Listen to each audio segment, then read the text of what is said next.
Andrew from AOTC Studio here, and welcome back to another YouTube video. In today's videos, we'll be talking about tips and tricks for the Death Guard relics, particularly how to use them, when to use them, and whether to use them. And we'll be doing a quick ranking in this.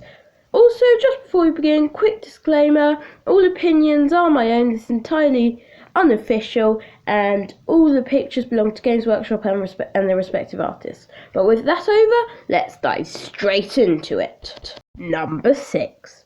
Plague Skull of Glothila. Now, this relic is basically a 7-inch grenade, and you throw it, and what it does is it causes a mortal, you roll the dice for each model in the enemy unit, and it causes a mortal wound for each roll of 6. Now, this relic is entirely useless. First of all, it does the exact same thing as the Plague Wind psychic power, but the Plague Wind is from a much longer range.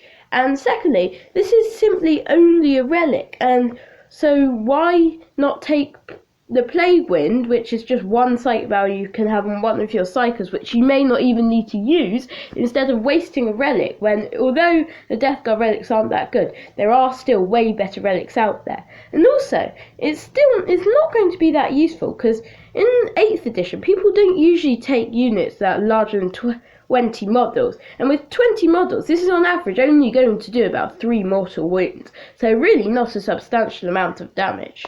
Number 5. Plaguebringer. Now, the Plaguebringer is effectively a melee weapon that's user minus 2d3, so it's a decent weapon that you can put on as a relic. However, the problems occur when it can only be modelled with a Plague Knife, Bale Sword or Power Sword, meaning that models such as Foul Blightspawn or Tallyman, which don't have any melee weapons, and so consequently you really like to put a decent weapon on them, can't take it. And then, even if you do find something that can take it, it's not really that great. And there are again much better relics, so this is a bit of a waste of a relic if you decide to take this one. Number 4. Dolorous Nettle. Now, this is a decent relic, so you can put it on a noxious Blightbringer, and you roll the dice at the start and roll phase. For each enemy unit within 7 inches, on a 6 they suffer a mortal wound, and as well within 7 inches, enemy units, when taking a roll test, roll 2d6 and keep the highest. Now, again, this is an okay relic for your noxious Blightbringer. What you could do, which would actually make it reasonably useful, is mix this with the other relic, Fugaris's Helm, by spending 1 CP to get an extra relic, which adds 3 inches to all auras. So then, not only have you got all of this, and also the roll 2d6, pick the highest for advancing, and of course the -1 to leadership for all enemy units within 7 inches. Meaning that this noxious Blightbringer, everything within 10 inches, friendly units, massively benefited, and enemy units have a big nerf. And that could make quite a bit of a difference, but again, the other relics are still slightly better, so I probably wouldn't pick this for a game, but you could do, and it wouldn't really knock your chances too much, and you could use it as a viable strategy. Number 3. The Pandemic Staff. Now, this is quite a simple relic. It adds 1 to your smite test for an individual psyker. Now, this would have been very useful, but unfortunately there's not very new, but reasonably new update, meaning that you add 1 each time you attempt to do a smite, so it's not the most useful. However, if you've just got 1 or 2 psychers, you could quite well put this on a Malignant Plaguecaster, and then combined with its ability, when you smite, you would be and if you're within 7 inches, you'll be doing D3 mortal wounds on the 4, D3 plus 1 on a 6, and D6 plus 1 on a 9, which could become a bit too OP. So you can use this, but again, it's not the best, and some of the other ones on the list are better. Number 2. Fugaris's Helm. Now, this is one of the very useful relics in the Codex. So what this does is it allows you to increase auras by 3 inches. Now, this can of course work very well with the Arch-Contaminator Warlord trait, making it a 10-inch bubble to reroll plague weapons.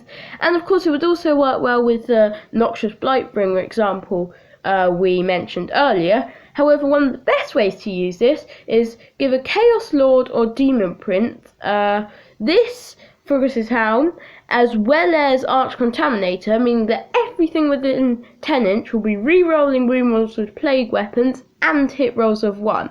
So this can be a very viable strategy and ultimately a very useful relic, sometimes even more useful than the number 1 spot. So I would certainly consider using this relic in your list. Number 1, the Suppurating Plate. Now, what a relic this is! What the Suppurating Plate does is it gives the bearer a 2-up save, and every time he makes a successful save roll, he rolls the dice, and on a 4-up, the opponent suffers a mortal wound. This, of course, excludes invulnerable saves. Now, this is great. So, if you could use this on something like a Demon Prince, well, of course you can use it on something like a Demon Prince, the save goes down to 3-up and from 3-up to 2-up, and it does some additional mortal wounds thanks to the relic. And also, this is absolutely unbelievable. So here we have a situation where a Lord of Contagion is charged by a squad of 20 Chaos Cultists, right? The Lord of Contagion will probably die and they won't die, but take a few wounds, kill a few back. So, the cultist charge, in the cultist melee attacks alone, 11 or 12 cultists are lost, with the Lord of Contagion just taking 1 or 2 wounds. And then the Lord of Contagion would kill a few more, and then the rest of the cultists would run away. Meaning that thanks to this relic, instead of maybe 5 cultists dead, it's 20 cultists dead. It's just unbelievable. I think the other relics on this list would only ever be taken with the stratagem, meaning that it's as an addition to the Suppurating Plate. The Suppurating Plate is the only one that you'll truly see in almost every Death Guard list, and the Death Guard relics aren't that good, but the Suppurating Plate is probably the only truly, really useful good relic that you'd actually want to use in a competitive play and will give you a big competitive advantage. So 100% take this relic. I do hope you did enjoy this video. If you did, please like and subscribe and hit the notification bells so you can see new videos daily on your homepage.